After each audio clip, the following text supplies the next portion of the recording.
Welcome back, everybody. This is the Deck Doc here with another Commander Case Files, and today I think I have a pretty fun commander. I know I'm going to butcher this name, but I am doing Fandaniel Telophoroi Ascian. Many of you will probably know I messed that up, but this is one of the first decks I'm building that has a creature count this low. In this deck, I'm only running 12 creatures, so let's go ahead and read Fendaniel and see what he does. He is an Elder Wizard that costs 4 in a swamp, and it says whenever you cast an instant or sorcery spell, surveil 1. And then he has at the beginning of your end step, each opponent may sacrifice a non-token creature of their choice. Each opponent who doesn't loses 2 life for each instant and sorcery card in your graveyard. So essentially, we want to put our opponents in a bad decision or a bad spot with a tough decision, and that's going to be sacrifice a non-token creature. That's big because it can help take out token deck strategies that just, yeah, sure, I'll sacrifice an elf, or yeah, sure, I'll sacrifice a rabbit, or whatever it may be.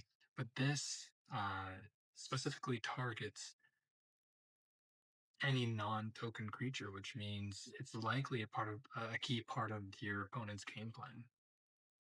What's really nice about Fandaniel as well is that he on cast of an instant or sorcery, we get to surveil 1.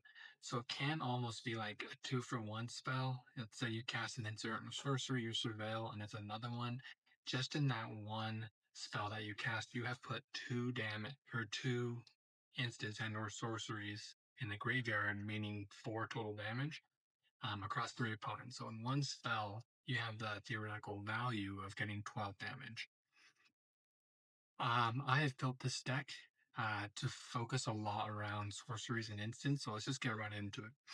The first one is going to be Professor Onyx. This is the only planeswalker in the deck, and she reads whenever you cast or copy an instant or sorcery, each opponent loses 2 and you gain 2. I think that Magecraft is probably a big portion of why I included Professor Onyx in this deck. We are slinging instants and sorceries, and so that 2 life will add up quick for our opponents, but also for us. We don't have that many creatures in this deck, and so I assume we'll be taking a lot of damage, and so that life gain might come in handy.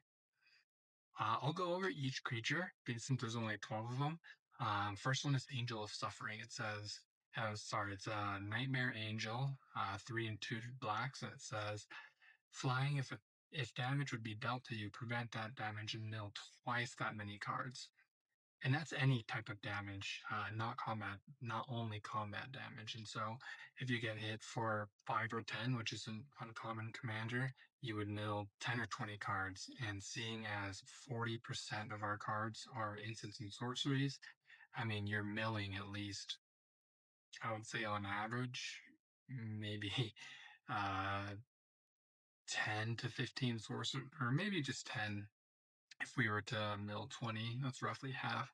And that is 20 damage to each opponent off Fandaniel's trigger if they don't decide to sacrifice. Number 2, Crypt Gas. Extort is a really great ability for us to whittle our opponents down, but also to gain a little bit of life back. The Dark Confidant, I thought was good because it's extra card draw for us. One thing about this deck, it's pretty low to the ground in terms of the mana curve, and we're going to be double, triple spelling, and we need a way to refill our hand. Doom Whisperer, probably the best card in the deck, has 5 mana for a 6/6 flying trample with an activated ability that says pay 2 life, surveil 2. That would probably end the game on the spot if we used it correctly. For example, we could go to end step, have Fandaniel trigger. If Doom Whisperer is out, let's say there's only 1 or 2 instants or sorceries in your graveyard. Opponents really don't mind taking 2 to 4 damage, and the life is a resource. But as soon as you have Doom Whisperer out, you can activate him at instant speed. So the Surveil 2, you can activate that up to 20 times, put up to 40 cards in your graveyard, hopefully hit anywhere from 15 to 20 instants and sorceries, and then that becomes 30 to 40 damage. So this is absolutely the best card in the deck. Kirk will help us play our spells faster. This seems like a very fast deck. As soon as we get Fandaniel out, we just want to try and win as fast as we can. Milligan, mana rock, but also lets us mill a card. Morbid Opportunist for more card draw. The Sedgemoor Witch, I think, is going to be really good as well. Tough to get rid of because maybe not tough to get rid of. Paying 3 life doesn't seem like a huge deal in Commander when you have 40. But whenever we do cast an instant or sorcery, we'll get a Pest, which is going to be really handy as a blocker, but also when it dies, we get 1 life back. Sad Robot, Stinkweed Imp. Whenever it deals combat damage to a creature, destroy that creature, so it's a great attacker.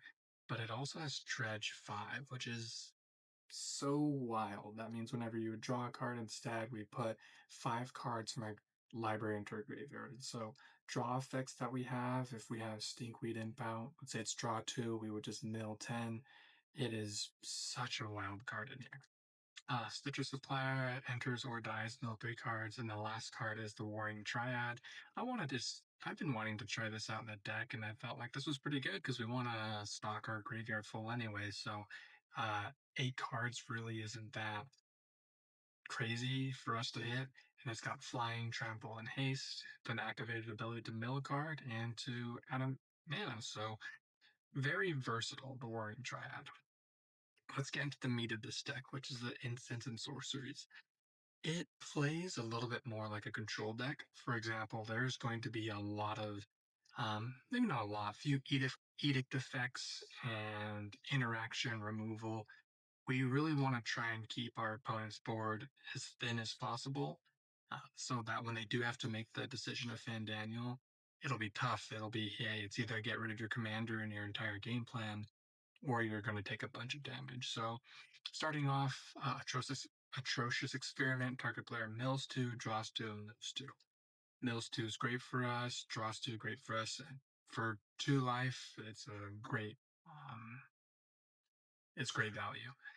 Second, Blasphemous Edict. I can play 1 swamp if there are 13 or more creatures on the battlefield. Each player sacrifices 13 creatures of their choice. Great board wipe. Breach the Multiverse is one of the best sorceries, I think, um, that they printed in this set. It reads each player mills 10 cards. For each player, choose a creature or a planeswalker from their graveyard, put them on battlefield under your control. Um, the mill 10 is great for us. We might not hit a creature, seeing as we only have 12, but theoretically, if we have 12, we're milling 10, we should hit 1. Gets us a creature back, hopefully 3 others from our opponents, and then fills our graveyard with even more instants and sorceries. Bubbling Muck, it only costs 1, so it fills our graveyard with instants and sorceries, and then it's essentially Crypt Gas. Whenever we tap a swamp for mana, it produces an additional, so it helps us double, triple spell. There is a contingency plan in this deck, and it's with these wizards. I think I put 5 cards in here that I consider contingency plans. Number 1, Circle of Power, draw 2 cards, is great. And then it's the wizards right here. Whenever you cast a non-creature spell, this token deals 1 damage to each opponent. Now, our opponents can just say, hey, I'll sacrifice a creature and just keep my board empty. And that's going to be difficult for us to try and finish or close out the game. So I have a couple of these wizards in here that'll deal 1 damage to each opponent. And if we have 2 or 3 of them out and we're double, triple spelling, that damage adds up pretty fast. This is the same one, Cornered by Mages, Surveil 2, Draw 2. Exsanguinates are one of our other contingency plans. If we can get enough mana, this is a really common way to end the game. Again, removal spell, drawing, scrying, drawing. Reanimate's just a 1 mana sorcery, and I feel like Fandaniel is going to be probably a lightning rod for removal because he's going to be one of our only creatures, and he's what the whole deck is built around. A lot of these draws, and then the last contingency plan I have is Torment Hailfire. Again, kind of like a Exsanguinate common black Airbender. On the instance part, I have a lot of I can't remember what the name for it is called, but it's like a Malakir Rebirth. It's if this creature were to die, bring it back to the graveyard instead. So we have for those, Feign Death is one of them. Um, Malakir Rebirth, another one. Not Dead After All is another one. And then I also have Undying Malice. I think a lot of people are going to try and respond to our end step trigger by killing Fandaniel. And so a great way to prevent that is essentially just casting for, 1 mana, Feign Death. First, we get a Surveil trigger.